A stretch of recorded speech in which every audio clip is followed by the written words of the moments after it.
Good morning, girls. How are you? So, top tips, day 2. How you feeling? Did you do your workout? I really hope that you did do your workout. Right, here we go. So, first meal of the day. When you have your first meal of the day, whether it's technically breakfast, brunch, whatever that is for you, I want you to try and go not less than 10 hours from the last thing you ate. Now, when I say the last thing you ate, I literally mean the last thing you went in your mouth and consumed. So it doesn't mean, oh, I had my dinner at 6, Emma, but then I was eating till about 9. So your last thing you ate would have been at 9. Okay, so I want you to make sure that you have a minimum of 10 hours downtime for your gut.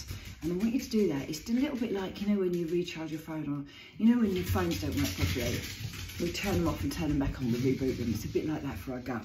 So our gut needs some downtime.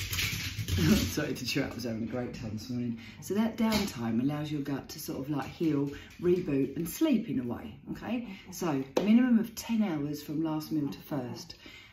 But then don't go longer than about 14 hours. So you'll see lots of information about intermittent fasting. And if that works for you, that's fine. Do whatever you like to do. However, what I'm going to give you, I found to be very, very productive for the 10 hours minimum, last to first, really good for the gut health. I've got a really sensitive tummy. And then I find that not going longer than 14 hours helps balance my hormones. If you go longer, generally for women, it puts your body under a state of stress. And we are going to be talking about stress quite a lot. And that stress isn't very good. It sort of really messes things up, from your hormones to your metabolic rate, to how you feel mentally, to how you feel physically. And our hormones are incredibly important. Now, I promise I was going to keep this light.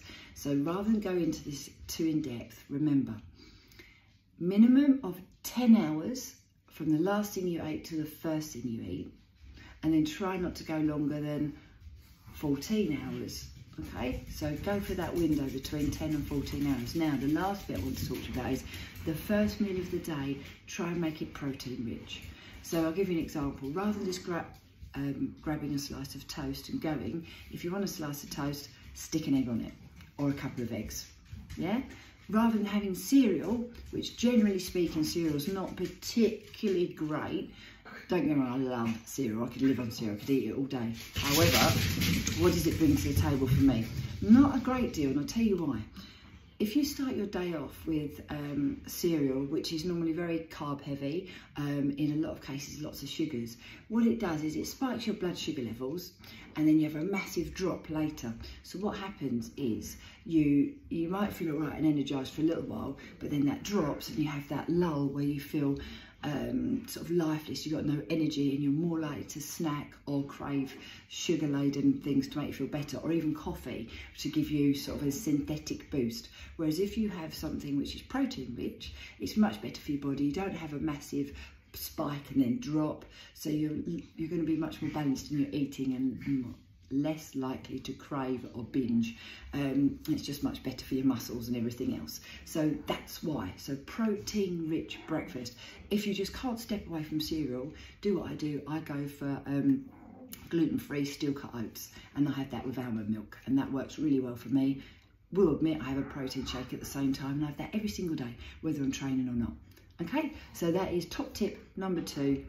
How long you go from last meal to first meal, not leaving it too long, and making it protein rich.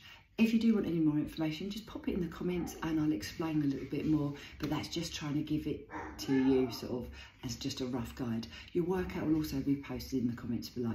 Please keep checking in, talk to me, ask me any questions, and good luck. We've got this. This is going to be a fabulous 10 minutes for 10 days. See you later, guys.